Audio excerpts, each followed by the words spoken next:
Well then, so you guys have been looking at the standings here while I've been on mute. That's awesome. So, quick review here as I get the captain hats to where they should be. Tonight's game is between Boogan Squad and Azmo Carry. Boogan Squad sitting at number 1 there, with Azmo at 3, but only by 1 point. So this is a pretty important game for both teams. Boogan does have one more game coming at you tonight on this channel, so they do have the potential to earn more points. But Azmo Carry, if they can get a 2-0 domination, it will put the pressure on Boogan to make sure that they get a 2-0 in their next match, because anything else would put them in second place. So check out the ticker below. There are some very important matches coming up, and I think we're all ready to go here. And while we get the game started here, the first game is going to be on Infernal Shrines that was picked by Boogan Squad. The bans being Battlefield of Eternity by Azmo Carry, Tomb of the Spider Queen by Boogan Squad. And we're going to go ahead and hop right into this draft. And hopefully that pops up. There we go.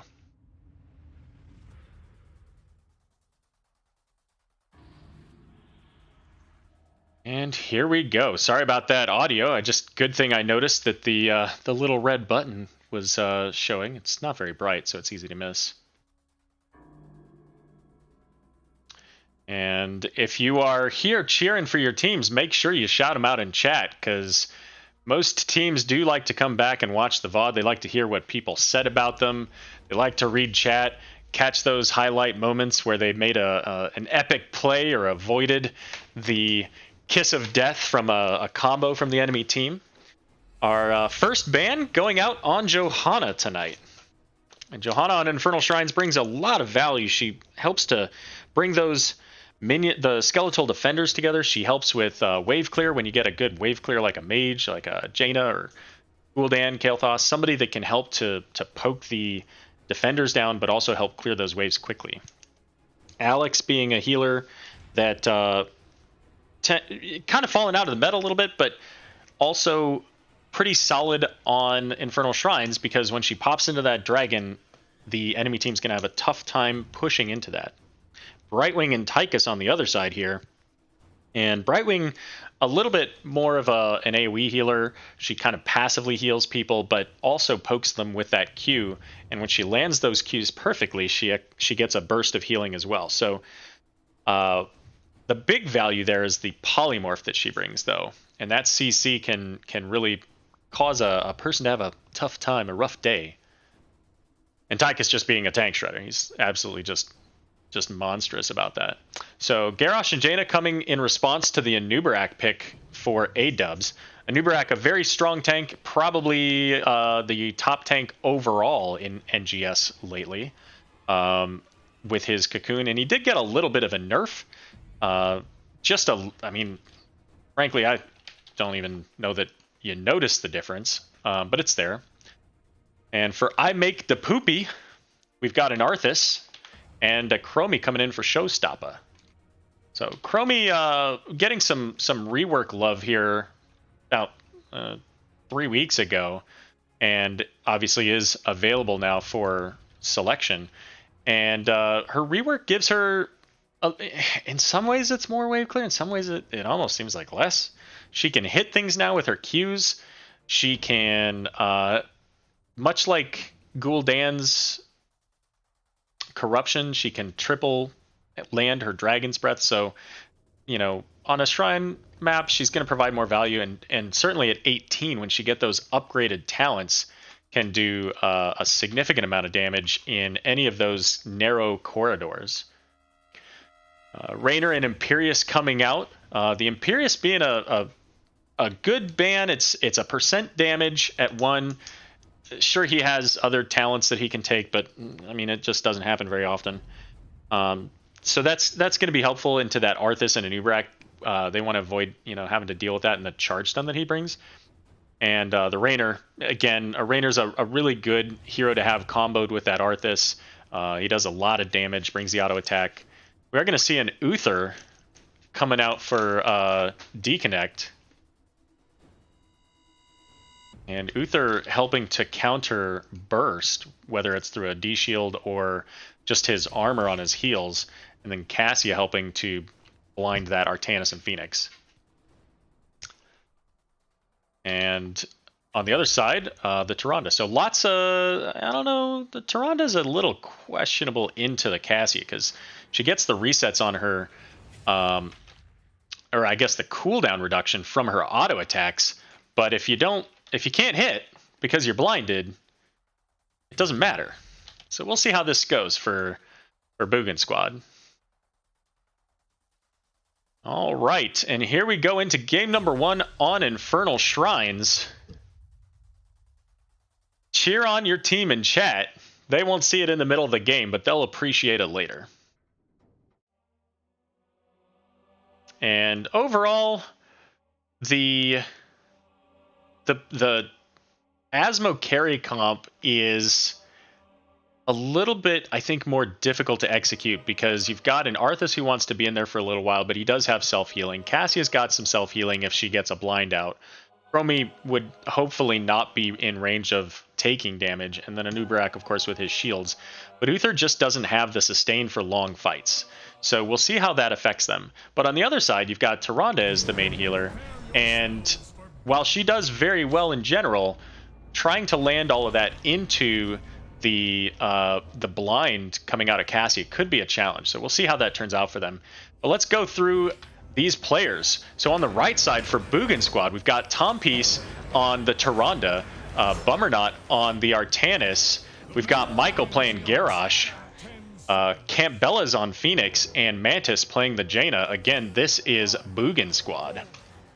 For the blue team, we have Deconnect on Uther, Blank Eclipse on Cassia, I Make Depoopy on Arthas, Showstoppa on Chromie, and Anubarak is going to be played by A-Dubs, as he was kind enough to give the vision over to Tyrande with that Scouting Owl.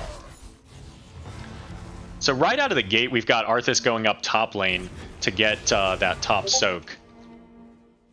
In that solo lane, the early game soak is so very important, and there's actually more value to those melee minions up in front. They do provide just a slight bit more XP than the ranged minions.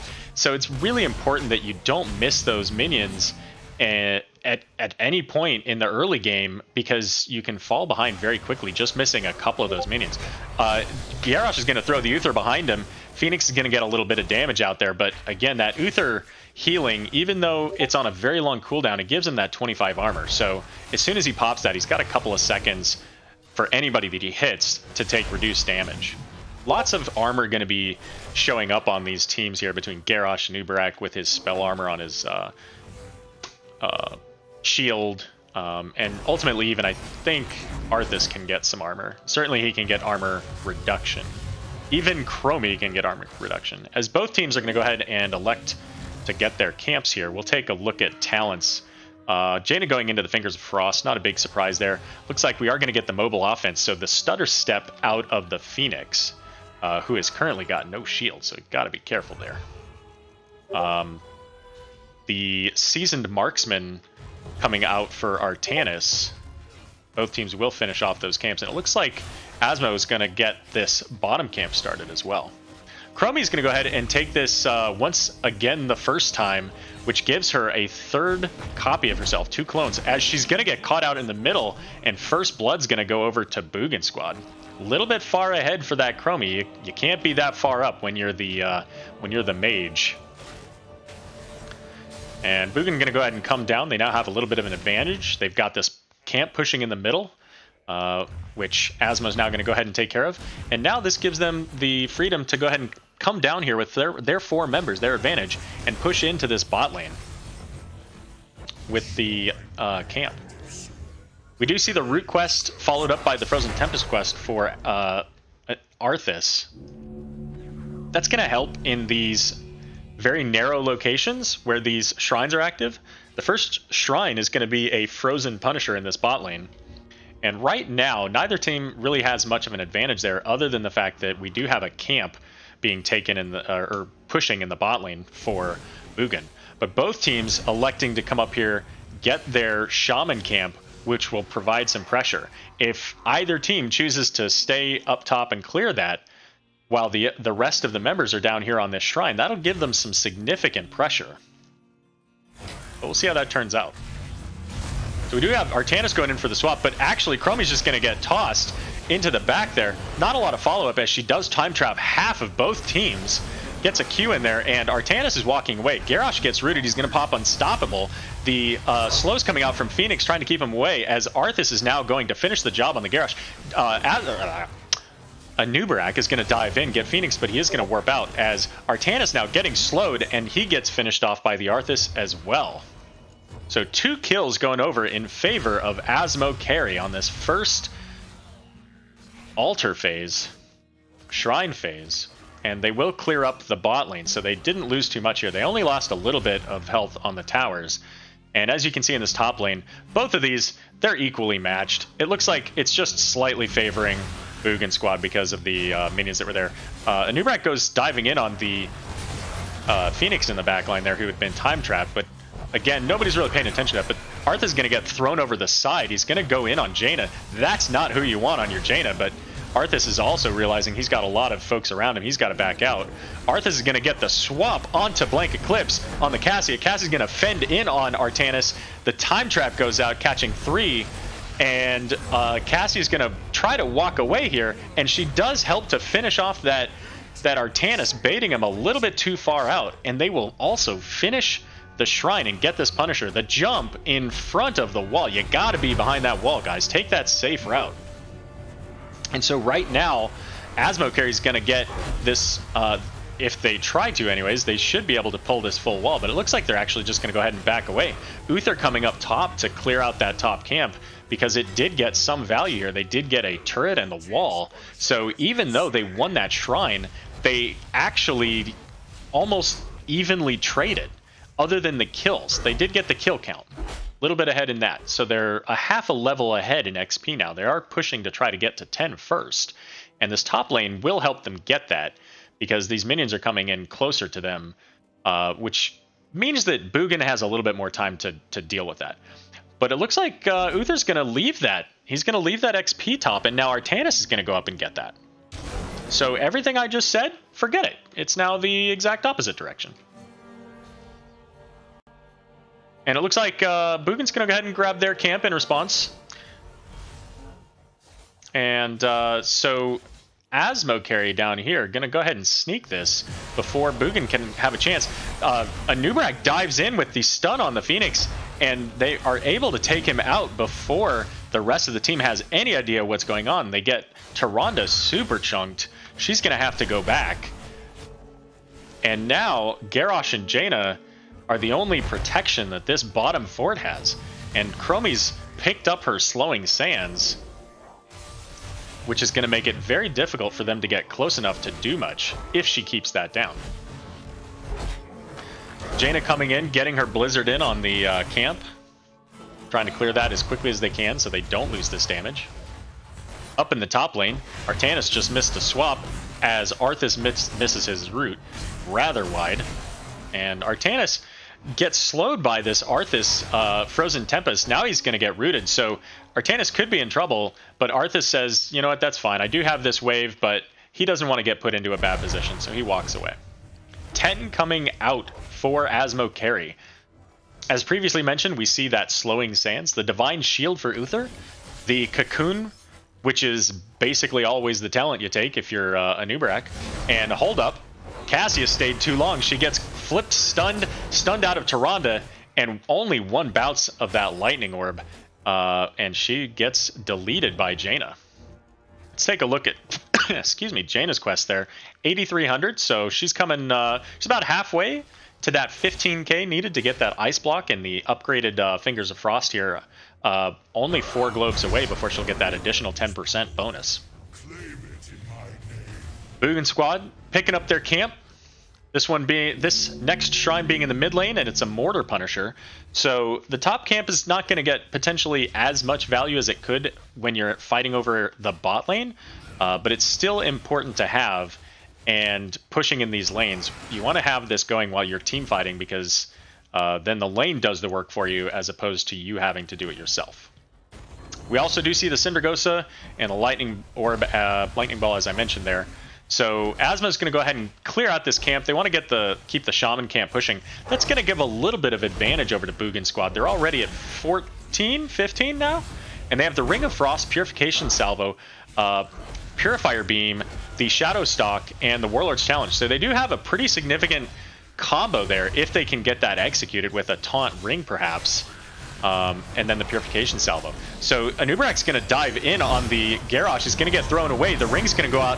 It's going to hit the Arthas as he goes down. The web on the Garrosh. Purification Beam is on Chromie as she pops her timeout and walks away just barely. The Slowing Sands just holding everybody from Boogan Squad in the back away. The Artanis swap just barely missing. But now this slight advantage turns into a significant advantage as the Shaman camp is taken out by the towers up top. So that bit of push that they had has gone away. Now Azmo sticking on the backside of this wall. Unfortunately, the wall went down, so there wasn't a whole lot to be done there. Cassie's going to get the stun leap from the Punisher, and he's reminding her how much damage he can do. The Slowing Sands behind enemy lines here, behind the Boogan squad, so it really forces them to have to funnel into a tight spot. Artanis is going to try to get the swap out, but Anubarak gets the Q stun on him and stops him where he started. Garrosh gets the big taunt out. There goes the Cindergosa to root or to slow everybody. But everybody's just so far back. The Punisher is going to die here soon. Garrosh is very low. Artanis is going to be very low as well, and he may go down. He does. Garrosh making it out, it looks like, with 100 health. So that Cindergosa did provide them the capability to get an Artanis kill, and now they'll fight this aggressive camp push, knowing well that they are a man advantage, but they still have to be careful because Garrosh popping in and all of a sudden somebody goes over the wall and they're having a bad day. Alrighty. This camp is going to get cleared out pretty quickly, so not a whole lot, but the value is there because it gives them XP and it prevents their opponents from taking their safe camp, as this bot camp will be scouted out by Boogan, but once again, just a little bit too late for anything to be done about it. Chromie's going to post up that Slowing Sand. She wants to make sure that they can't come through behind them as they start to get whatever damage they can on this bot fort. Especially with the Punisher coming in this lane next. The Slowing Sand's going out on Garrosh, the stun from Anubarak, but the two-man root onto the Anubarak finishes him off as Cassia then gets obliterated by the slow and the Purification Salvo, followed shortly thereafter by the Uther, who was stuck in that root. The Divine Shield not used, and nor it looks like maybe the Hand of Protection, which would have provided the cleanse needed for Anubarak to get out. You almost wonder if the Uther had a connection problem or something, because either one of those would have turned that fight in a completely different direction and really helped them to make that happen. But in any case, Chromie down here trying to do what she can. She's just pounding on the Garrosh with her Q ability there. And Arthas and Artanis once again going in on this one-on-one. Artanis getting significant value on this top fort as the Blade Dash out. Now the blind onto the Lightning Orb. The Purification Beam is going to come out onto Cassie as she fends and just soaks that damage, but she will, with the help of Arthas, be able to finish that kill on the Artanis. At this point, I don't know that I have... that I feel like one team is necessarily doing better than the other. They both have 6 kills at this point. They've both been pretty good about taking their camps. They've, generally speaking, executed their CCs about equally. The structure advantage does go slightly in favor of Boogan Squad, but not that much, really. This could be anybody's game at this point. And as we get deeper into this, when we start seeing these upgraded... Storm talents, when we see maybe they go an additional level 20 Ring of Frost for the cooldown reduction, maybe they take the You Can't Kill Me Phoenix ability, there's the swap out onto the Chromie. She's going to get caught She's going to go ahead and time out. That's a 5-second stasis. She's going to get out there, but unfortunately, oh, the D shield out on Necrobi prevents the Purification Salvo from killing her. But there goes a Lightning Orb, finishing off Garrosh in the back. Chromie's going to get killed by Phoenix, but Phoenix is going to get rooted, stunned, and deleted. And there goes Artanis as well, as he was caught in the middle of Azmo carry. So a 3-for-1 trade with the level 16 talents on behalf of Azmo carry, but holy cow. What a turnaround that was. Chromie getting caught out. 5 seconds of no, you can't touch me, ended up turning in favor of Azmo instead of being just a direct obliteration with her tiny health pool. Quick look at our quest status. So Anub'arak almost has his globe talents. He'll be 2 away once they finish this, if they manage to do so before the rest of the team shows up. Arth is almost done with his Frozen Tempest at 130 out of 150. The Seasoned Marksman sitting at 21, so a little ways to go, and the Lunar Flare talent up to 14 out of, I believe, 20. So here comes the 5 versus 5 as Blizzard's going to go out onto the Chromie and Anub'arak. Anub'arak's going to dive in on the Jaina, get her stunned, but Garrosh is going to stun Anub'arak as he goes into the cocoon. Chromie's running away from that Purifier Beam as Phoenix is getting some laser damage all over the place with Cassia. Garrosh is going to have to back out as he's very low, 43 armor, which means he's only got 14% or so of his hit points. The Punisher is going to go over to Azmo carry, and once again, this is quite a back and forth. One big positive for Boogan is that they did get this camp, and it has been pushing. Punisher's going to jump over onto the Garrosh. He's just going to accept it. I don't know if he had Indomitable or not, but he's only got 200 health. He's got to be careful from those lasers. That fort will go down, and Garrosh probably has to, yeah, he's going to hearth. The Punisher gets jumped over onto the Artanis. He's pummeling him really quite hard, but that's the only thing that can happen to him as the enemy team's on the other side of the wall. But he keeps standing in these lasers. Just mention that about Garrosh, guys. Those lasers, they're static points. You can follow their direction. Pay attention to those lasers. Azmo carry looking really strong right now as they come down here. They've got the first wall of the first keep in the game, and they're going to try to get this as quickly as possible before Boogan can catch in, and they will make it. The time trap protecting them as 2 members of Boogan get caught, and they will safely rotate out. And now they're going to go ahead and come up here and get their camp. They see that all 5 members of Boogan are down here. They have no problem grabbing this camp real quickly while Boogan is trying to keep up and soak. They're currently about 3/4 of a level behind. So a little bit of ways to go before level 20. And this next Punisher in the middle, being a Frozen Punisher, not going to decide the game most likely if Azmo carry gets it. If Boogan manages to pull it off, it could potentially, if they get some good kills out of this as well. 2-man root into the Phoenix and the Garrosh, but it's right at their wall, so not a ton that they can really push in on that. But now there's the slow, and Chromie just punching through Garrosh. I believe that was a Piercing Sands. It is. So now every Q that she throws out will hit everything.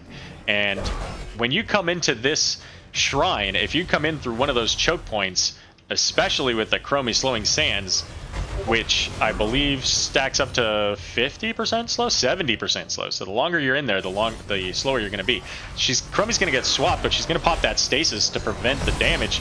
As Anub'arak gets rooted, the Cinder Gosa goes out on just about everybody, as Michael's taking tons of damage, and Garrosh will go down. Tyrande now gets rooted, and she gets taken out as well. Purification Salvo coming out, but it's not really going to finish the job. Nobody's really slowed at that point. So that's just a little bit of damage padding. And now Azmo carry is going to go ahead and push this mid fort down. And what I said earlier about this mid Punisher just opened up the potential win condition for them, especially now that they're going to take this wall down. So when this Punisher comes out, if they win this Punisher, it's going straight into the keep. And if they get 2, maybe 3 kills, they can end the game.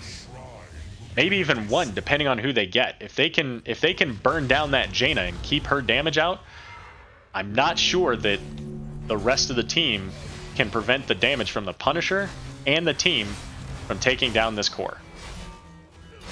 and now they're level 20. Let's take a look at the rest of these talents. So we see the Rewind coming out for Nubarak. That is a super powerful ult Storm talent. It gives him the potential for as many as 4 stuns in addition to the Cocoon. Again, the Piercing Sands, we do see the upgraded Syndragosa talent, Absolute Zero. Look at that, 2 seconds of root and 60% slow for 3.5 seconds. You're going nowhere. And then, of course, Infinite Lightning. Those orbs will keep bouncing as long as you are near Cassia or near any of your allies.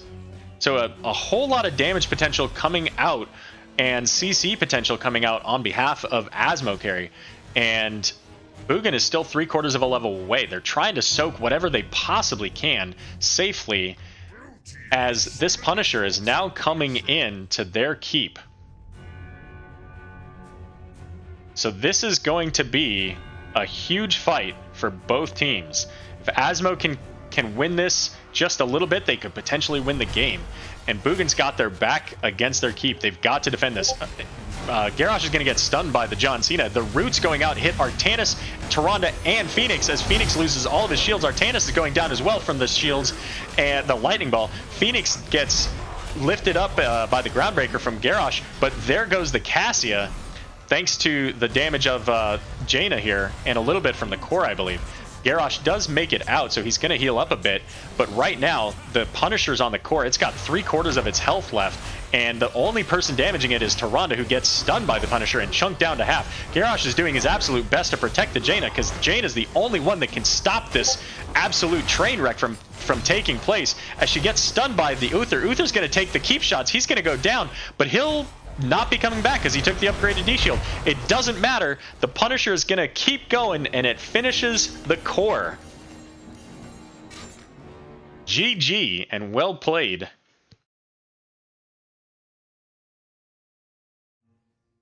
All right, let's get to that stats page. So, first game going over to Azmo carry, and that map was selected by Boogan Squad. So they'll have the choice of map pick or first pick going into this next game.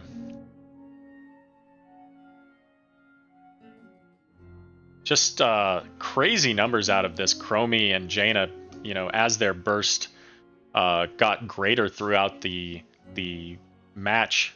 Chromie's, especially with those piercing Qs, can just do so much damage. And again, just a quick take a look at the level 20s here. We did end up getting the upgraded Purifier Beam, which every time somebody dies, it goes on to the next target. Unfortunately, nobody died. You had that one death on Cassia, but that's really kind of a win harder talent, right? If you can get one person killed, it moves on to the next, and it just keeps going for potentially ever until the whole team's dead. You do see the Shooting Star throwing out those lunar flares and throwing 2 people with the Garrosh toss. And Ice Blink coming out of Jaina. And I do like seeing this Numbing Blast for that extra root, the extra CC. Unfortunately, it just didn't finish the job. And the Singularity Charge here, giving the upgrade to Phoenix's W abilities. All right, so we are going to go ahead and take just a short moment while we check in with our teams and see where game number 2 will take place. And just as a reminder, let's take a look at these standings here. So with that point, Azmo carry has tied Boogan Squad for their first place. Now, the rest of this match will determine whether or not they have a tiebreaker over Boogan Squad, as once again, Boogan Squad has another match tonight, but this is the only match. This is the final one for Azmo carry. So this is a very important match for them. They need to win this to stay ahead and potentially have that first placed seed. Now, who will they be playing in a few days? We don't know yet, because there are more games coming up. I believe Stranger Pings is the next match for Boogan Squad. I believe that both Disturbance and Baddest Dudes have a match in here as well this weekend. Pigeon Stitches, I believe, and Sack of Bricks and Nexus Turds. All of these teams have a match going this week. So this weekend rather. So there's still a lot of potential for changes there at the very bottom for that 8th seed, but also anywhere from 4 to 7 could see some movement as well.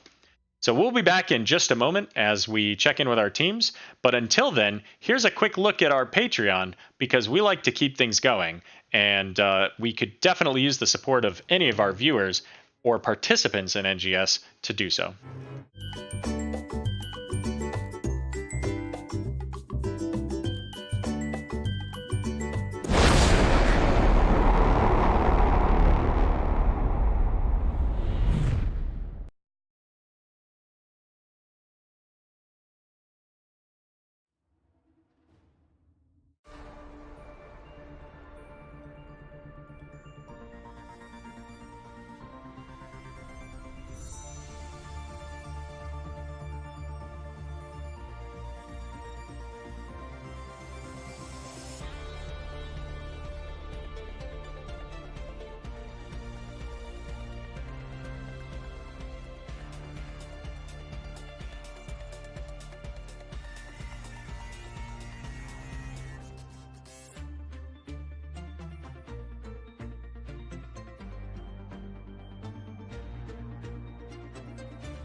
Alrighty, we're back. The teams are ready. So just a quick look at the updated standings with this match. Now Boogan and Azmo carry tied. So if Azmo wins this next one, they will go ahead of Boogan squad. If Boogan wins, they will keep ahead of Azmo. So we'll see how this next match goes.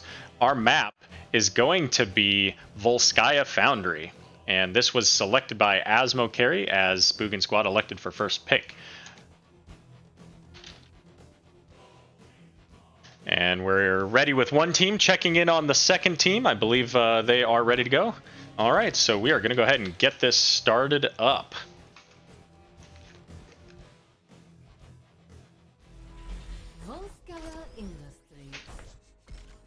And draft. And here we go into Volskaya Industries. So Volskaya Industries, we're going to see a lot of fights over those control points, and then we're going to talk about talents for a bit, because there won't be a whole lot going on at that point.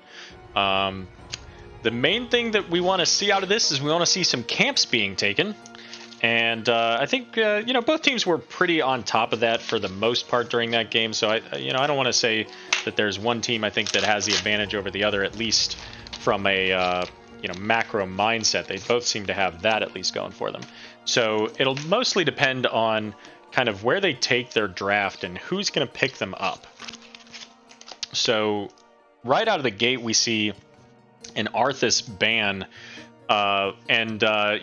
If you're Boogan, Arthas was tough. He slowed the team down with his Frozen Tempest. He got those roots out. He got the negative armor.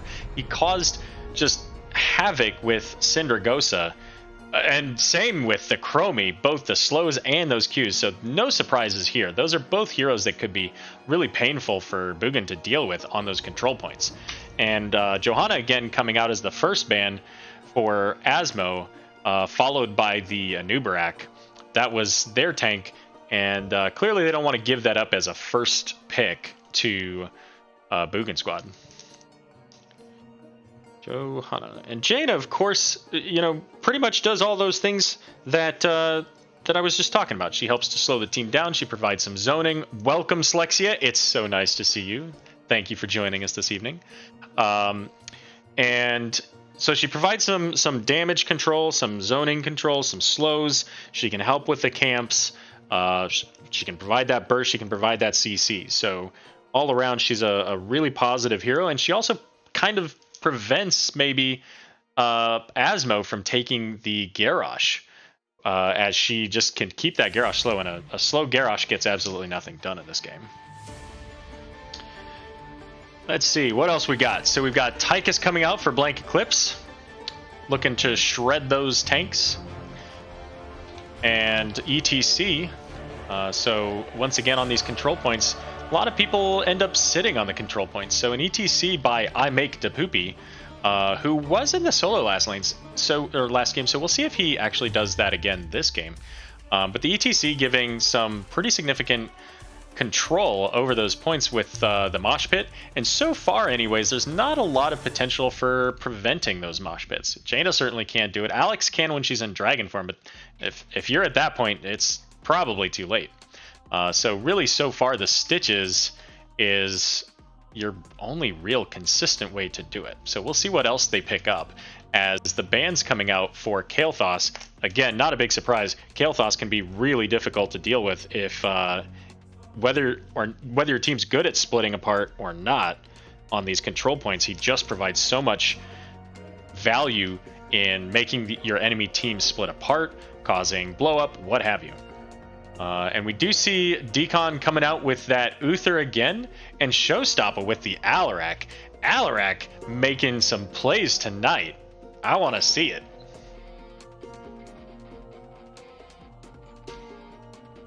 Alrighty, so you've got a Stitches, Alexstrasza, Jaina, so you don't have a ton of setup for that, Jaina.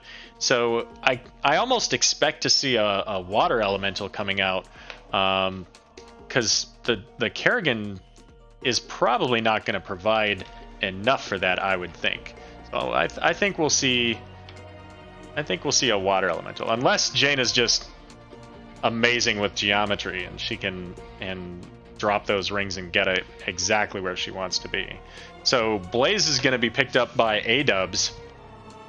So interestingly enough, so we do see here officially two actual tank characters on behalf of Azmo carry, both of which could do okay in a solo lane. Their blow up potential it's a little bit awkward. Like it's mostly in that Alarak and hoping that the D works, right? Getting the Tychus time in, getting a power slide out of ETC, or maybe a Blaze charge in, getting those stuns happening. yeah, I get it. I asked the teams first if there were any names that I should be concerned about, mispronouncing, and they said, oh no, don't worry, you're just gonna get the opportunity to say I make the poopy a lot. Fair enough. Last night it was rectum, and tonight it's poopy, so whatever. Alrighty, so getting into game number 2 on Volskaya Foundry. We're gonna go ahead and announce our red team first here. Boogan squad down 1-0 in this match so far. Tompies is gonna play the Alexstrasza. Campbell's is gonna play the Raynor. Bummernot on Kerrigan, tossing out that big taunt. And I'm sorry, that wasn't Bummernot. That was Michael on Kerrigan. Bummernot on the Stitches, and Mantis on Jaina over here for Boogan squad. Now on Azmo carry, we've got I Make the Poopy on ETC, Showstoppa on the Alarak. Blank Eclipse is going to play that Tychus. Decon is going to get the Uther, and Blaze is going to be played by that A-dubs. And it looks like they're swapping up that role a little bit. So we'll see how that turns out for them. They won game 1, so maybe they want to make changes, maybe they don't, but this is what they got. Stitch's hook going out fishing, and the only thing he's bringing home are some tears with that. And we do see Alexstrasza going into the Q build as Kerrigan does pull in both ETC and Alarak. Jane is going to get some Blizzard damage, but ultimately Uther's going to get his healing out on those heroes to keep them alive. And right at the beginning here, so we've got the Globe Quest coming out for Blaze. He wants that Unstoppable. The Lightning Surge for Alarak. Globe Quest also for ETC. He wants that Prog Rock, that additional healing. And the Hammer Quest for... yeah, it's a quest, yeah, for Uther. Interestingly enough, press the advantage, giving the additional range to Tychus. Probably a good pickup to help keep from having a Kerrigan combo landing immediately on you. And at 1 minute, both of these fortification camps come down to both teams come down to their fortification camps to pick these turrets up as quickly as possible. The items on this map provide so much value. It's another hero, and the sprays are continuing to come out. We've got to check the stats after this game on where these guys are landing. Well, I guess we can't check them technically. Tychus is going to try to mount up in the middle of the lane, but Kerrigan's going to go aggressive, pull him in with the combo, get him stunned. Stitches is trying to slow him down, but just not quite enough. He doesn't have any mana, so he's just trying to body block for the Jaina now, as she will walk away, and as yet, no first blood. Checking in on the bot lane, we see that Raynor, sitting about 70% health, says, you know what, gonna go tap. We've got an objective coming up in the near future, so get that timer started. And Blaze is gonna come up, maybe looking to initiate some damage up here. But Kerrigan diving in on this ETC with Jaina nearby, so he's got to be really careful of this. Welcome to the stream, Valk. It's always good to see you. So 4v2 in the middle. Both teams do have their fortification camp, those turrets. And those turrets do, I don't know, it's not a crazy amount. It's probably about 30 per attack, but they do attack fairly quickly. So they're probably going to get roughly 4 to 5 attacks, I think, per second, roughly. Maybe not quite that much. Maybe it's a little bit less. So and you can't control them. You just drop them down and they zone for you. As Boogan's going to go ahead and pick up their top camp here. You can't control them, so they're just going to shoot at whatever target comes into range. But they're going to focus that person down. And again, this Uther doesn't have the sustain, but it didn't seem to matter for them last match. But they don't quite have. I don't think they don't quite have as much of that sustain out of their tanks. I guess kind of they do. They've got the And Blaze is going to go ahead and charge in as ETC gets pulled in, and Kerrigan's going to pull them back in as well. But they drop the turret, so 40% going over for Azmo. They do manage to bait out this turret, and now they'll walk away. As Tychus came up here to clear up this top camp, they don't want to have that pushing. That top camp doesn't do a lot of damage, but eventually it does get something. So they're going to get that soak, get really close into 7, and then most likely once they get that 7, they'll come back in and try to push that advantage. Alarak v Kerrigan, as he just barely happens to catch her with the side of that. He telekinesis her back in, but misses the ETC slide. Alarak gets stunned by the Kerrigan and allows her to get away. Couple of anti-synergistic moments there. This turret now down as Boogan Squad has to back away, and in comes Azmo Carry working to get this percentage back. Now they've dropped their turret pretty aggressively. They want to make sure that anybody coming in is going to have to take some damage. And at 50% now, they've got a little ways to go. So Boogan has time. They can work on, they got their 7s here. Let's take a look at those talents. And now they're going to come in. Here comes the Dragon Queen as the W goes out to pop the healing. And Blaze charges in but gets pulled back in, or charges out, gets pulled back in and gets deleted. Kerrigan looking to get in, but gets tossed around a little bit, misses the combo because of it. ETC trying to save his team member, gets the Uther out. And Alarak getting some damage in on the Stitches, but of course Stitches has a fair amount of health, so he can just deal with that. So that Dragon Queen being popped really provided a significant push for them, and right now we're going up to the 100% mark. Both teams are pretty close on this, so they just have to keep on the point to keep it in overtime and prevent it from flipping. The stun goes out. Here comes the Blaze stun, manages to hit 3 people as Kerrigan gets knocked away. Tychus, however, very low. Blaze in the back of the Boogan Squad team as ETC power slides. They do get another stun in onto Campbell, and the telekinesis pulls Raynor back into it. Blizzard going out, just getting tons of damage on the team as they do get pulled off. Uther gets hooked, but he walks away. He doesn't care. I'm Uther. I got all day. ETC power sliding in, and they're going to get significant damage on Raynor. He's going to go down. Raynor is going to finish off the Uther, however. Uther gets this opportunity to heal up his team for free as they're trying to get in on this Jaina. They're trying to finish this point, and they will get the first protector of the game. And they're not done. If only they had that root, that Kerrigan was dead. She might still go down. 170 health, very, very close. That Kerrigan almost lasted because of her positioning. The first tower here just about gonna go down, but that laser missed. It was a little bit off. Somebody needs to play some more Hanzo. They need better geometry on that. Alarak gets hooked in, but he will telekinesis out as the Kerrigan combo comes out. 2-man silence out of the Alarak, and the lightning surge will provide some healing to prevent him from going down. The Protector now electing to go to the top. Now that they've got this wall down, they want to try to get as much value out of top. With this next Protector, this next control point being top, they want to make it as easy as possible for them, difficult as possible for their enemies. And so they're going to try to get that damage in on that well, just to make them have to play without that advantage, that benefit of potential healing. 5 seconds left on the Protector. They do get that well down, and they've got to back out soon or run the risk of a counter engage, but it looks like that isn't going to be a problem. ETC does get hooked, but he's got power slide.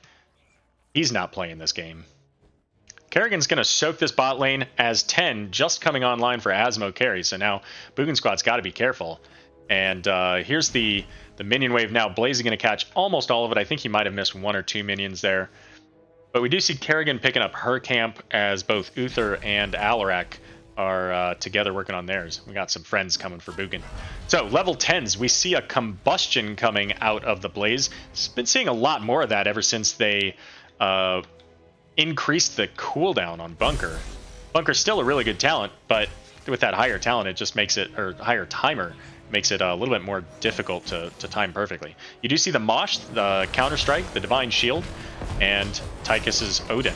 We'll come back on the ultimates for Boogan Squad in just a moment as D-Connect gets caught by the stuns, but he does get that D-Shield out.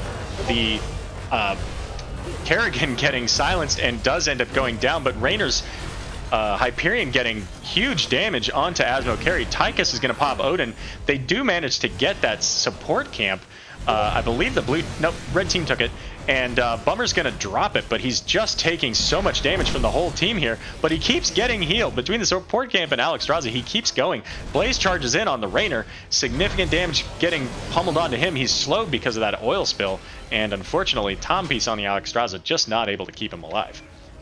So we do see Jaina very close on her quest here. Just another 1 or 2 hits with Chill, and she's going to get that. And it is that Water Elemental, along with the Putrid Bile. Again, the Hyperion that we just saw. Cleansing Flame for Alexstrasza, and the Ultralisk for Kerrigan.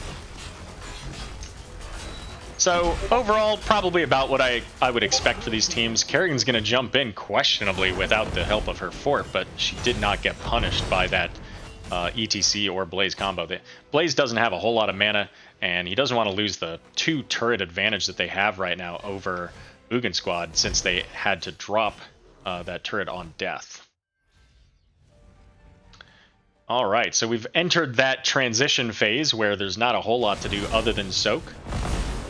And don't forget this siege camp up top. Azmo Carry had that sitting there for quite a while. During that whole fight, that they won, that Boogan had to pull back, or rather that Alexstrasza pulled back, and the rest of the team found themselves in the graveyard. Go ahead and hide those now. Get a little bit more field of vision as we see Kerrigan getting collapsed on here. Let's go ahead and zoom in on this. She's going to get stunned by the Uther and managed to get that W, I think that's her W. I don't play a lot of Kerrigan. But anyway, she got her stun out on the enemy team, which managed to keep her alive, because if that stun doesn't land, she's a very dead girl. So we do see Azmo Carry coming up here now that their camp is obliterated by Jaina. Boogan Squad going to go ahead and back off here. They don't have their Kerrigan, nor do they have their 13s, which just came on here a little bit ago for Azmo Carry. So Azmo's going to get some percentage on this pre-13 for Alexstrasza, and I believe she's going to have her Dragon Queen him up at this point. Let's take a look.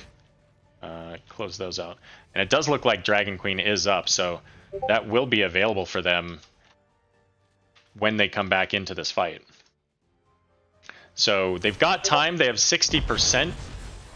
They want to get the turret camp down here. It'll be interesting to see if they go aggressively on that turret camp as well.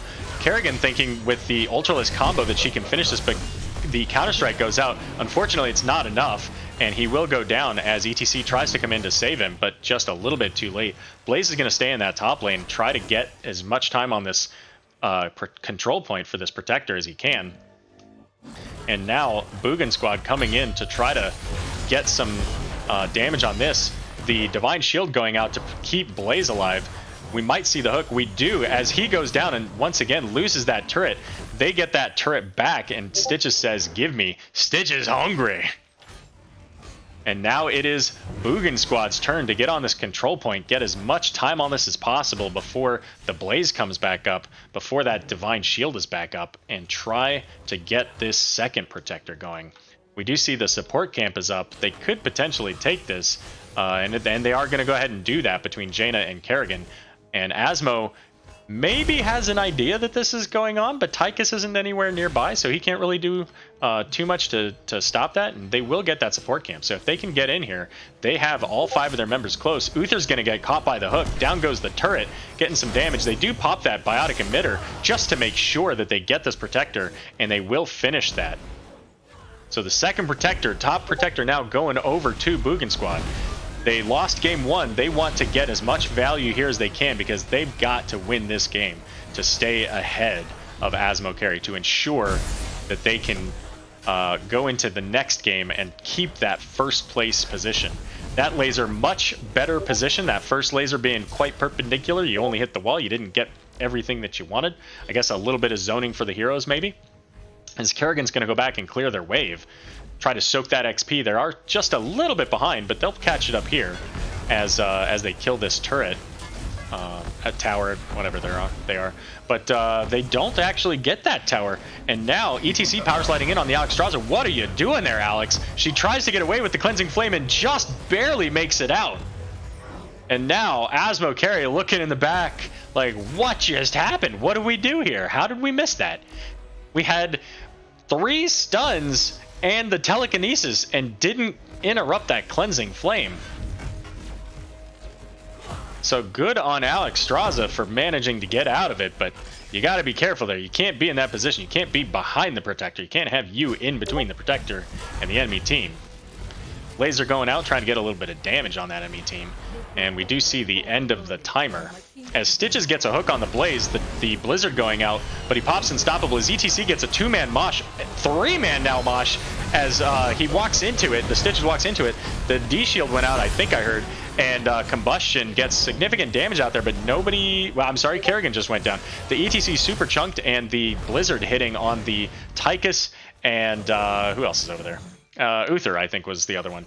So the hook going out, but unfortunately didn't catch any of those heroes. So we end up with just a 1-for-1 trade. The Kerrigan traded for the Blaze. A lot of ultimates happening there. All of the ultimates on cooldown currently, with the exception of Rainer's Hyperion. And Valk calling out the details in the chat. Gotta pay attention to these things, guys.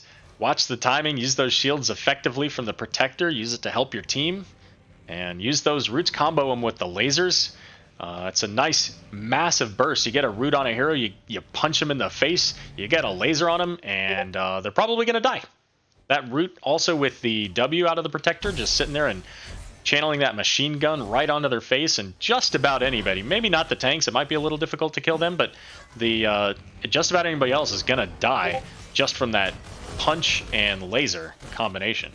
So we do see the slight push on this bottom lane. Again, this next control point now in the bot lane. They want to push up on that fort, make it a little bit easier for them.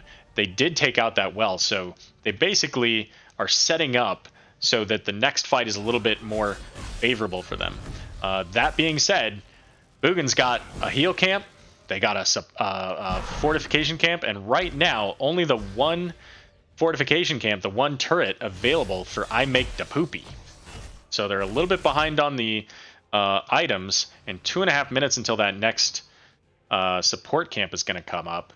I don't think anybody's going to have 20 by then, but it won't be far off. So if we see any good team fights here, we're probably going to see one of these forts going down. As the hook onto the Alarak completely blind into the wall as the mosh coming out from I Make Da Poopy gets onto the Stitches, but he pops the Putrid Bile running all over the team, and it looks like, yeah, Alex is going to finish both Alarak and ETC. Well, I guess she's not going to get the kill on the ETC, but she certainly helped to get that Kerrigan kill as the Cleansing Flame providing massive damage. And now Boogan Squad in a fantastic place. Blaze got almost all of this fort down. He'll finish it up here soon if he sees that the team doesn't come down here. But now Boogan saying, that's fine, we can get damage on this mid fort, and then they're going to rotate down, maybe get that wall, and hopefully that well as well, as the control point being taken slightly by Blaze now, as he will back out. He's only going to get a little bit of percentage, but every percent matters in this game. And bot lane, this is the death zone. You've got conveyor belts moving all over the place. Boogan again has 2 turrets. I don't know, did they must have dropped one because they stole the one that ETC had, and now they're looking to come in and be aggressive on this turret that Tychus started for them. It was rather nice of him to do so. Stitches got to pick that up. There you go. So now it's 3 turrets and a support camp in favor of Boogan Squad on this bot lane. But do not count out Azmo carry. This bottom control point can just absolutely be horrendous for either team. But we will, and it does look like Boogan Squad saying, you know what, we've got 78%, we can go ahead and back out of this, we can start working toward 20. We want to get the big advantage. Never mind, they just wanted to trick you. They wanted you all to come in so they could drop their turrets, and look at that combo coming out of the Kerrigan, obliterating ETC and Alarak, and now Uther taking tons of damage. He goes down as well. And look at what just happened. They are making this just a clinic. Hyperion coming out, it happened a while ago, but you know, things happen. Other things were going on. Look at this turret field here. And now Camp Bellas is gonna finish out the protector channel. They have 30 seconds before anybody else is gonna be up. Right now it's just Blaze. They didn't even pop this support camp. They are making a statement in this game. They want this second game, and this is the time to make it happen. They do not want to go to game 3. Well, they do want to go to game 3. They do not want to leave this as a 1-1. Oh my god. Never mind. Can we just delete the last 5 seconds? They're going to finish the keep.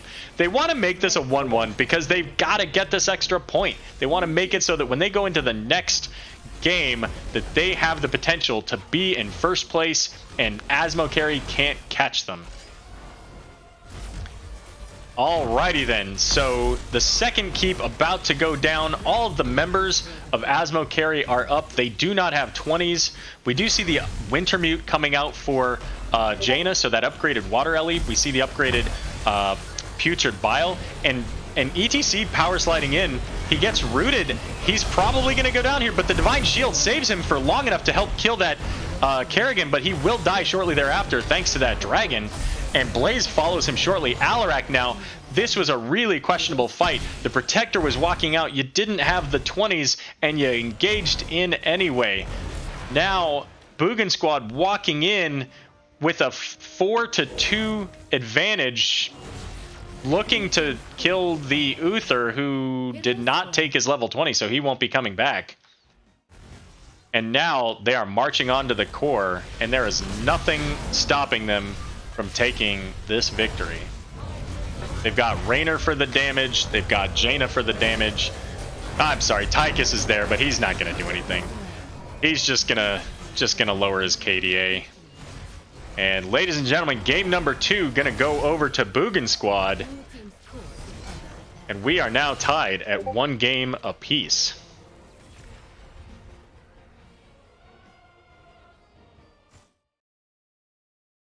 And just like that,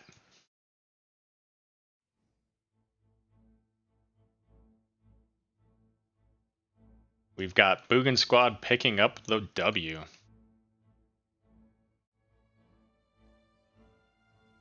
Hit the core. Exactly, Car, right? Get on the core. How many times do we have to say it? The core wins the game. I was surprised to see them drop that heal camp right in front of that wall. There was nobody really as a threat, just the Blaze at that time, if I remember correctly. So, you know, that was a little bit of a questionable thing, but it happens. Oh my goodness, and welcome all of the people from Nexus Gaming Series. I don't know how many of you are still here, but I just noticed that many of you joined us. So if you're coming over from the Nexus Gaming Series page, welcome.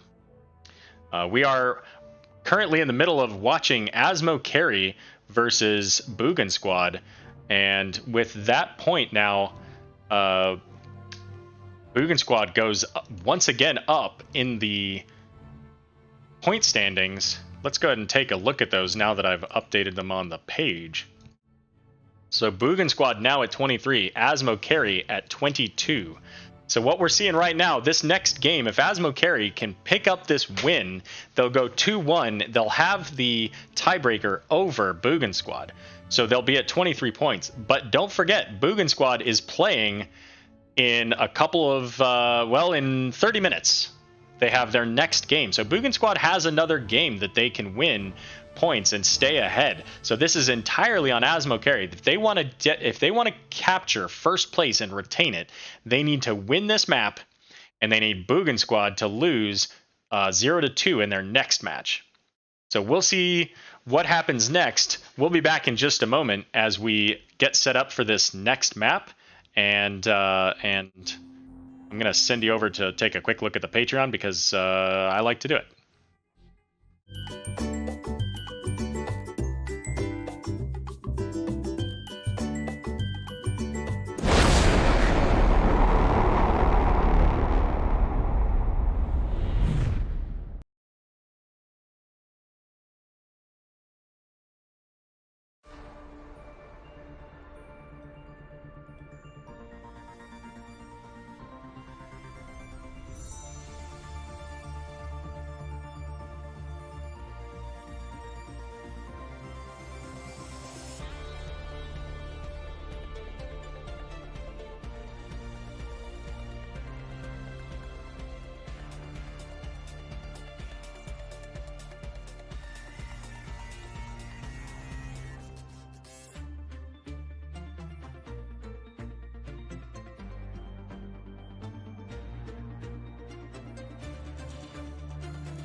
All right, ladies and gentlemen, welcome back. We are just finishing up getting everybody into the game. Our next match is going to take place at Alterac Pass.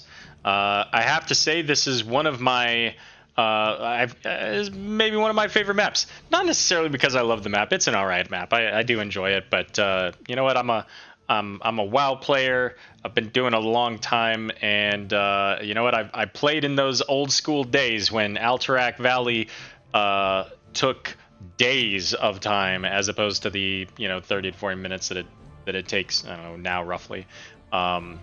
So I got a little bit of spot in my heart for this place. So the map selection by Boogan Squad, and if you are just joining us, this has been a crazy series between the #1 and #2 now seeds of Div D West. Let's take a look at those standings again.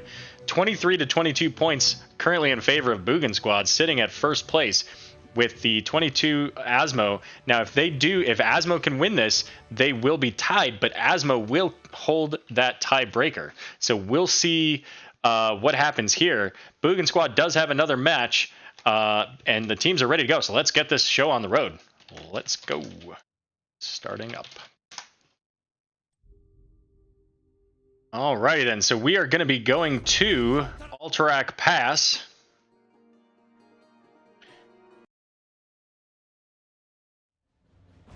And let's see how the bands turn out this time. I somewhat expect to see a Johanna ban. Roll me the dice, baby. I know it's coming. Banned her twice. Of course, they want to give a little bit of time, let their teams talk out their strategy, and there goes Johanna. She doesn't get to play today. Not in this match, at least.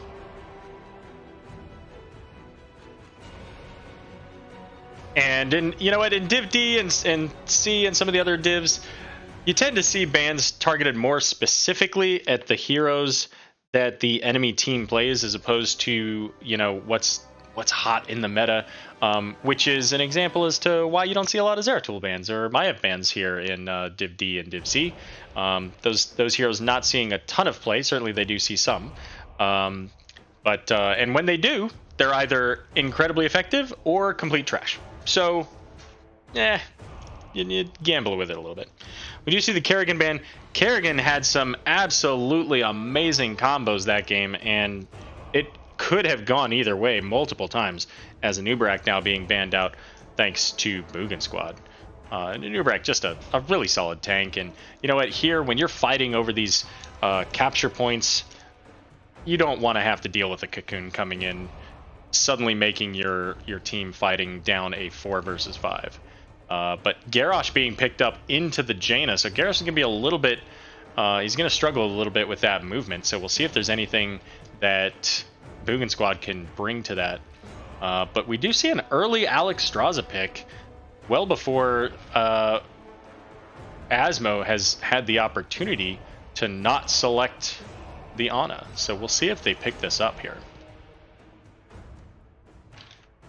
And Alex Straza being a hero that does pretty good healing overall, but she also provides a target for where you want all of the stuff to go.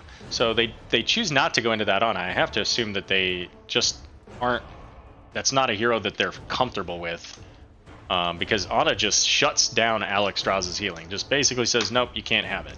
And right now that still is a pretty big target for Jaina to drop a Blizzard onto. But as yet, they don't have much else to go with it. ETC being banned out, not a surprise there. As once again, another target for ETC to just power slide into and pop off a mosh. Or even on a map like this is a pretty decent sized map, so you could certainly look at the stage dive and help his team with the slow or even just the positioning. And the Phoenix. So a couple of new bans, but several, of course, being directly related to the maps we've seen earlier. So Phoenix being played in that first game. Imperius being picked up by Bummernot. So this is the first time that Imperius has made it through. And we'll see if he has as significant an impact as his 2 bans prior to this would show.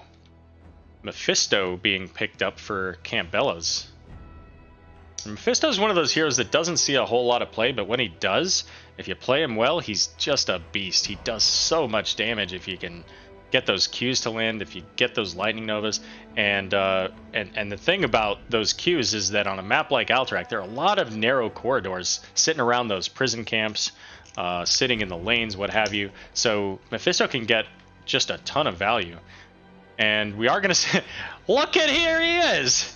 So Sylvanas coming out for I Make the Poopy. We'll see if they watch that Nexus Nexperts video and go with the really significant damage build that we've seen here lately.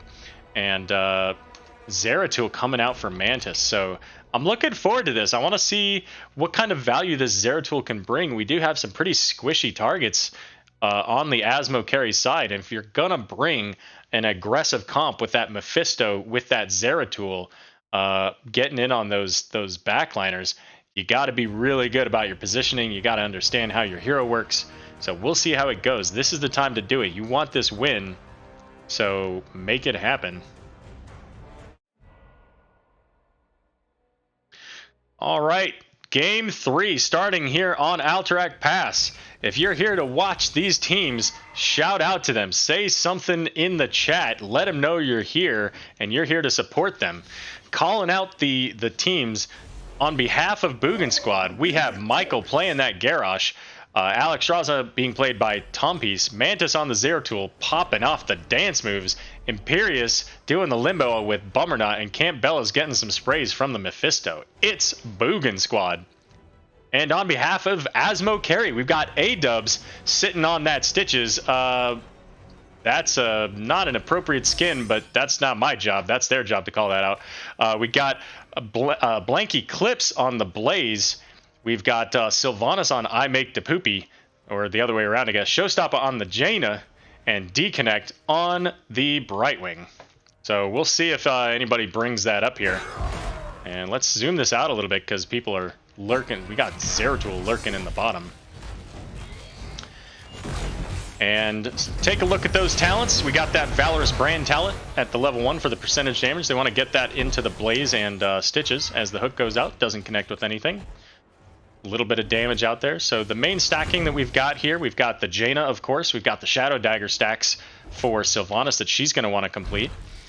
We do see that Groundbreaker for Garrosh. Of course, Garrosh's Groundbreaker did have a slight increase in the mana cost with this most recent patch, but, you know, I haven't seen a whole lot out of it being a problem. Stitch is coming in, might be able to get a hook if he's careful, but too many minions in the way to really do that. And the only real target that they could have gotten was Garrosh. They might have been able to chunk him down, but not a lot. Here comes Sylvanas coming in on the Imperius. Blaze charges in. Imperius pops his... nope, that's Blaze's Pyro. Sorry, the wrong fire. And they will finish as Brightwing comes in to make sure that the Imperius goes down. And a little bit of spray action, letting them know that they're here to finish this match. They want these points. Azmo wants to win this game. Brightwing and Stitches hanging out in the mid. We got Jaina and Mephisto. A little bit of a mage battle in the bot lane. And Zeratul coming up, trying to soak this lane as he does get some pretty burst damage in on this Sylvanas. But Zeratul not really a full hero yet. He doesn't have his wormhole escape at 7. He doesn't have the increased cleave at 16. And hold up, Garrosh flipping the Jaina. Mephisto getting the slow with his skull, whatever the heck it is. But there's the Stitches pulling Jaina to safety at her wall, making sure that she doesn't get killed. And looks like Jaina's going straight into a regular kind of standard build. Brightwing's going into that polymorph build. A little bit of extra range to make sure she's not going to get caught by that Garrosh. Make sure that she's always got that available to pop off on the Zeratul when he pops in, or maybe even the Mephisto when he teleports in using his... I don't remember what that ability's called. You know what? I just clicked the buttons. The E. That thing. We do see here Stitch is taking this Serrated Edge, reducing the cooldown on his hook and 5% of their health. What is the problem with teddy bear stitches? Yeah, so the teddy bear stitches is banned because of putrid bile. When you drop that putrid bile, it's actually harder to see than normal. So we'll see if he takes that or if he elects to go with a gorge here. So Boogan Squad looking to get started on this prison camp. They do get that channel. I'm sorry, no they don't. As the hook comes down and he's body blocked, he does manage to charge over the wall. He's just barely making it out. Can he make it? He cannot. Sylvanas will finish that kill.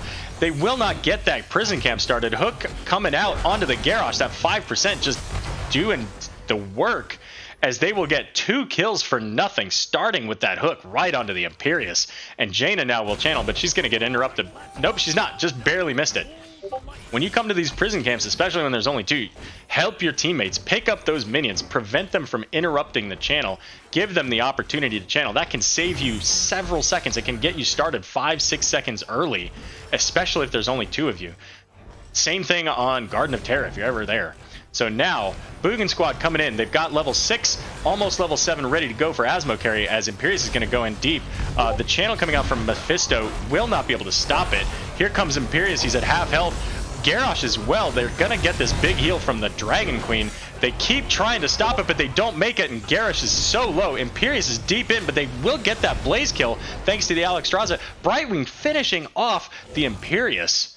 So a 1-for-1 trade, but not the time you want to be down a member of your team, and certainly not Imperius, who can provide that CC and decent damage into those strong, high health targets. And now the power of Sylvanas on Alterac Pass is going to just steamroll this fortification. We're going to see walls down. We may see forts down as the team splits up. Trying to get as much value top and bottom. Jaina pushing in this bot lane with the Mephisto. Going back up to top here, however, is just Imperius. And keep in mind that these camps, these, what are they? Chargers? Whatever the heck they are. The dwarves on the Rams provide a bonus to your damage and healing. And here comes Zeratul pushing off the Sylvanas. They now have a 4v3 here.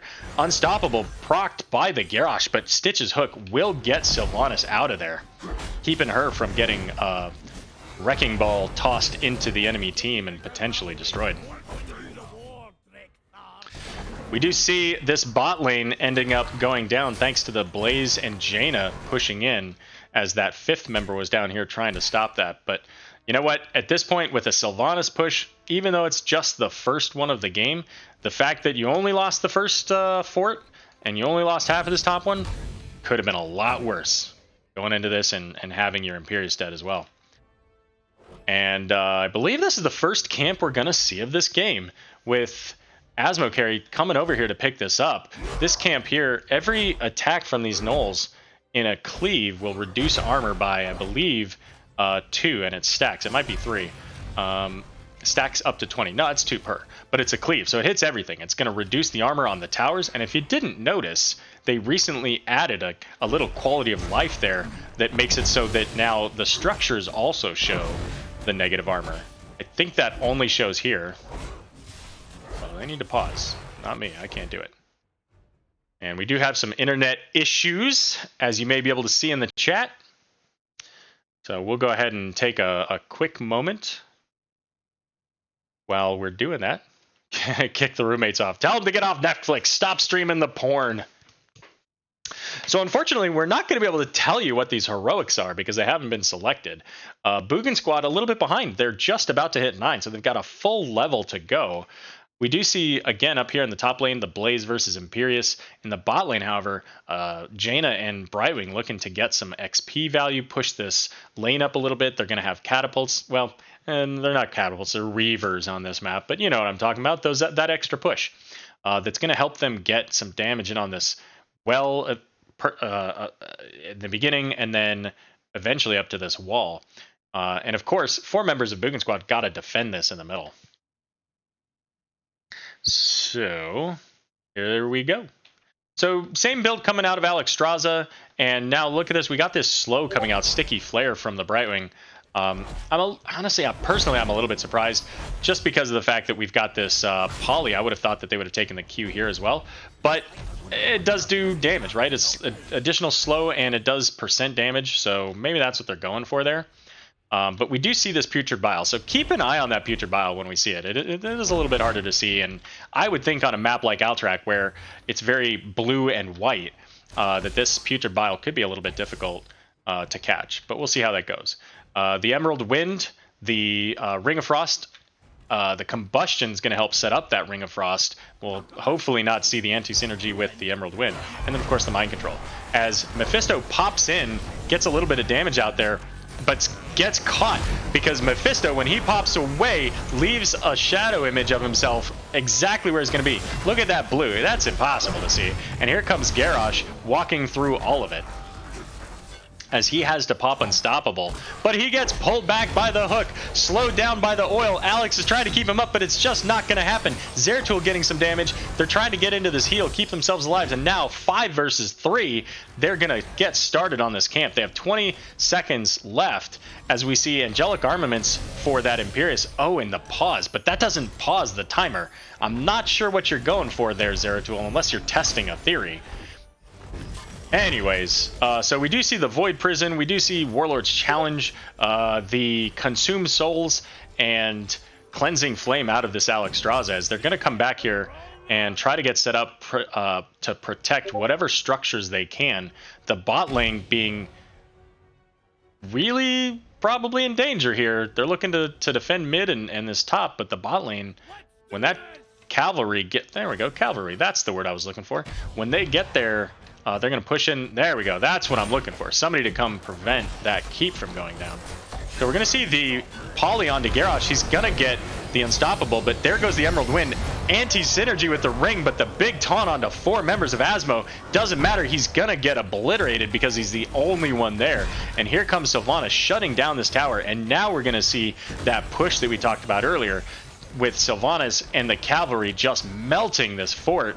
In the bot lane, this cavalry is just going to get some value as it gets now the whole team coming in. Getting the nearly full cavalry over here to push in on this bot lane. They do have a boss in this bot lane they can take. And keep in mind, too, as you'll see here, the core has, each one of these ticks is 20 armor. So even taking down one keep isn't going to win you the game. The Mind Control going out on Garrosh. He gets pulled in. The Unstoppable being procced. Tons of potential healing out, but none of it completes. And here comes the hook into Campbell's. I believe that's Imperius. It was Mephisto. My bad. The Blaze Charge onto the Imperius, but the Void Prison prevents further damage into the team for Boogan Squad. They're in a tough position here right now as level 13 achieved for Azmo Carrion. They are making a statement. They want this win. They want first place. And they just might be able to get it. So the top fort did go down. We did see that mid fort push coming out with the Sylvanas. And now Azmo Carry looking, they get an idea that this camp is being taken, and they're going to come in on a 5 versus 2. Bummer not getting chunked down. Pops the Angelic Armaments. He's not going to get over that wall, but he does try. He's going to get caught by the combustion, but he does still live thanks to the heal. Ring of Frost going out, hits 2 people. The Alexstrasza dodged it, but that ring manages to take down the Zeratul, as once again they've got 2 more kills, and Sylvanas coming in and just shutting down all of these structures, getting as much damage out there. There goes the Warbreaker getting his quest completed. Mephisto getting some damage in there, but unfortunately this keep is now the second keep of the game to go down. And now with only 1 keep remaining and only 20 armor on this core, any solid team fight at 3 levels above could end this game. And they're gonna, Azmo Carry's gonna come up here, they're gonna look at this top boss.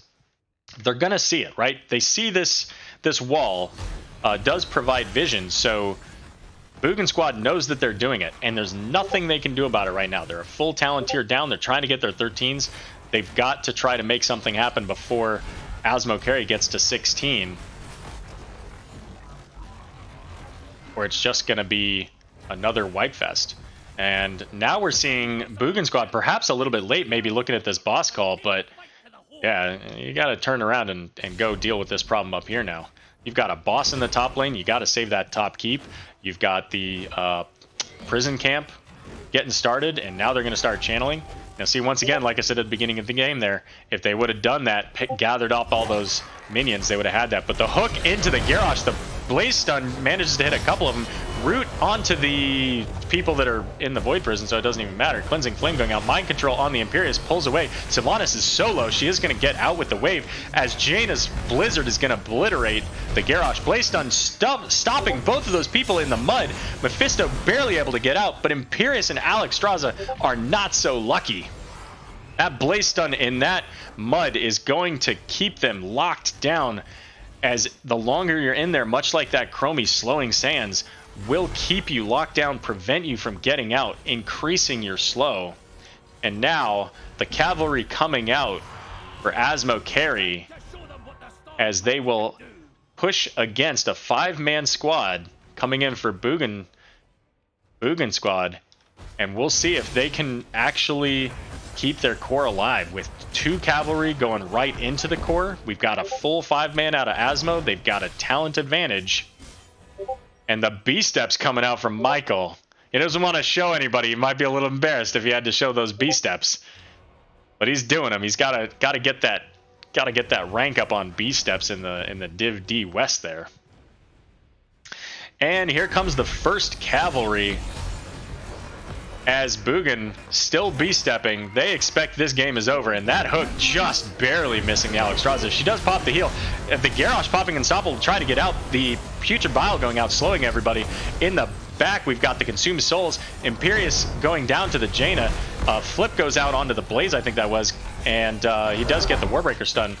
Now they're able to clear this cavalry. The core's at half health, as the Cleansing Flame keeping the Zeratul alive. They need to get 16, but it's not looking very happy. Here come minions. 5,000 left on this core. There's no keep in the top lane. There's no armor. They have not prevented this game from ending yet, because here comes the top cavalry, and there are still 3 members of Azmo carry coming in looking to finish this game. Blaze is going to get thrown out. He's going to go down, but the core is destroyed just after they get level 16. The GGs, the good series, the outplayed coming out. Well done, as Azmo carry very handily making that a 2-1 victory over Boogan squad. Let's go ahead and update that, and we're gonna see if we can just quickly grab a quick interview. So give me just one moment while we work on that.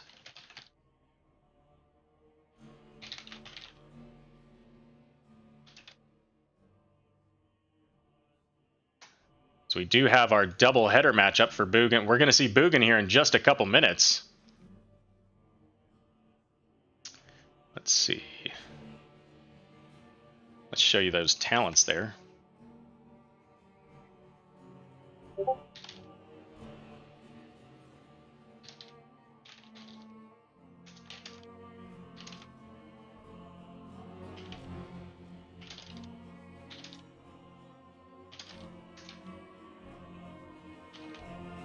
All right. And it looks like we are going to get a quick interview with Showstopper.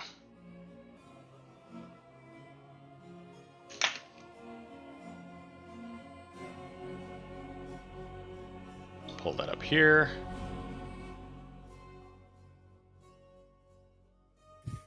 Cool Chocolate Guy. You guys have the craziest Discord names. What is going on, my man? How was that matchup? Hey, Arrow. Oh, that was a great game for us. I felt like we played really well as a team. Our shot caller, our captain, A-Dubs, was making really good plays that third game, especially as Stitches. He really clutched it out there and made some excellent hooks that really sealed the deal for us. You know, the moment that I was thinking this is going to go to Azmo carry, the one moment that it happened was that first prison camp. And I'm in the middle of saying, Boogan's going to go ahead and grab this. They're starting the channel. Oh, they got it. But wait, there's a surprise Stitches hook, and he's going nowheres. Yeah, And that that set the stitches stage. into the base. That's pretty hard to get out of. Indeed. So well done. Absolutely. You guys played a fantastic match.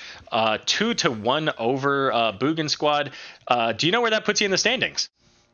Well, I think that definitely locks us up at first place right now. But Boogan Squad has another game or two left, They have one game, and and it's coming up right now. Quite yeah, literally. and I I'm think this, casting it. depending on how this match goes, obviously for them, we could get first, second, even third. I think is possible if Pigeon Stitches wins their next two matches and dominates them. So we'll see what happens. Altogether, we're really happy. Season. The first couple games in the season were pretty rough, but we've made a ton of progress as a team and gotten monumentally better each game we've played, just in drafting, play calling, and just overall strategy-wise. So we're really happy about that. Well, I have to say, you guys played quite fantastic. Game 1 and Game 3 were very, very well done. I admit I was a little bit of a doubter in that Game 1. I carried that doubt into Game 2, and maybe I cursed you a little bit because I looked at that and I said, I don't know if this comp's going to work. I don't know if they can sustain against it. But in Game 3, they picked a very similar comp, and you punished it hard. So well done identifying that. Garrosh is one of those players that we either play really well against or really bad against or really poorly against. And I think we really kind of shut him out of what they wanted to do those first and third games. That second game, man, those really clutch Stitches pulls just kind of screwed us. Hey, and you know what? You did the same thing to them. You said, we can do that, and we're going to do it better, right? So, well done. That's right. I just, there was one thing I was going to ask. So you guys banned out Johanna in every single game. Is that something that you guys just don't like to play against, or is that something that they like to play? I think we did a little bit of research into the characters they've been playing this season, and it seems like they really like to run with that Johanna. And she's just so disruptive, and she's also really has a great escape. And one of the things that we like to do as a team is to lock down on that first engage and get someone down, and she can really kind of sway that momentum in a fight by being able to escape. So I think it was just kind of our strategy throughout this series, just to get her out of there, not even mess with her. Sure, absolutely, and that makes sense. And you, so Showstopper, you played the Chromie, and then I believe the Alarak, and then the Jaina. Is that correct? That's right. So, I do have to say, you had some really fantastic plays in that second game as Alarak. A couple of really just monster combos with Telekinesis and Discordant Strike. But thank you. Yeah. But it was that game 1. I mean, let's just highlight that. That Chromie play just made they banned her out. They said, we're not playing against her anymore, right? They didn't. We were really hoping they wouldn't get that Chromie ban off, but she's pretty good for us. But I think we've got a few kind of DPS characters in our rotation, so even if they take one away, we're still going to hit it with someone we're just as good at. Absolutely. So going into next week, playoffs are starting. Obviously, you have no idea who you're going to be playing yet. Right. So feel free to check out the next match to see how Boogan Squad does and see if you're able to maintain that potential first position. Are there any teams that you're hoping to play against or hoping not to play against here next week in the playoffs? I think of all the teams, we really want to get a rematch to Clouded Minds. Just because their team captain Weenus has casted a few of our games, and he's kind of been like, yeah, he's a little scared, I think, and he's been scouting us out by casting our games. And we really drafted poorly against them in our game earlier in the season. I think we just want a rematch just to show them what we're capable of. Fair enough. Well, Slexia was in chat earlier. I know she and Weenus do a fair bit of casting together. So she may be reporting back to Weenus later to let him know. We're coming for him. Let him know your thoughts. But it looks like you're not going to be facing them in the first round anyways. So good luck to you in that first round, whoever it is that you're going to be playing against. So I've got to get into the next match here pretty quickly. So the floor is yours here real quick. Any shout outs you want to throw out? Shout outs to my girlfriend who has been watching these series and constantly texting me, what is going on? I think you guys won. Was this good? What's happening? And also thanks to you, Arrow, just for casting this. We really appreciate it. It's a lot of fun for us to be able to do this. It's Div D Mod Arrow too, so It is Div D Mod Arrow, the Div D representative covering the casts and the moderator. Yeah, exactly. I got to cover my boys, you know? Yeah. That's right, baby. Well, excellent. Did you have any others? I think that was Dubs. Yeah. No, I guess, yeah, give a shout out to Grant's girlfriend for watching this game. And no, I'm good. Yeah, thanks for doing this. Yeah, it's been a fun season, and we're ready for the playoffs. Good deal. Well, take a couple days off. Enjoy your Easter holiday tomorrow. I'd like to also shout out to Grant's girlfriend. I've never met her, but I'm sure she's a wonderful human being. I think she's nice. Yeah. Likely tuned into the cast today, or will at some point. So thanks you guys for such a wonderful game. It was really fantastic to cast, and hopefully we'll see you in the playoffs and get to cast you there as well. Sounds good. Great. Yeah. Have a good one. See you around. Alrighty. So, ladies and gentlemen, we are going to... I'm going to stop the stream and then restart it because I don't know if... I'm assuming I can probably highlight it later, but I just want to keep this simple.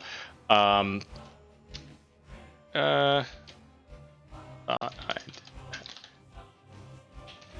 anyways, yeah, so I'm going to stop it and then oh, no, I can't do that.